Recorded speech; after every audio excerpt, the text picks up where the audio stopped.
ఎముకల పటుత్వం పెరగాలంటే ఏం చేయాలి, లేదా బోన్స్ స్ట్రాంగ్ అవ్వాలంటే ఏం చేయాలి అని రొటీన్గా మా ఊపిరిలో అడుగుతుంటారండి. Hi, this is doctor Manoj, consultant orthopaedic surgeon, Arka hospital, Kurnool.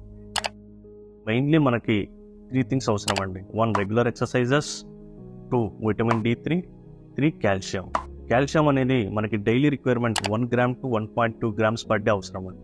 So దీనికి కావాల్సిన డైట్ రిక్వైర్మెంట్స్ ఏవేవి అంటే మెయిన్లీగా మనకు మీట్ ప్రోడక్ట్స్ అండి, పాలు, పెరుగు, paneer. These are very calcium rich dairy products అనేటివి. Next vegetables, palak, methi, beetroot, broccoli. So ఇవి కూడా మనము డైట్లో ఇంక్లూడ్ చేయాలండి డైలీ. నెక్స్ట్ నాన్ వెజ్ ఐటమ్స్లో mainly fish and eggs are the most important things. తర్వాత వచ్చేసి మనకి మెయిన్గా రాగి జావా, రాగి సంకటి, నువ్వుల laddu, groundnut chikki. So ఇవన్నీ మెయిన్గా కాల్షియం రిచ్ ఫుడ్స్ అండి.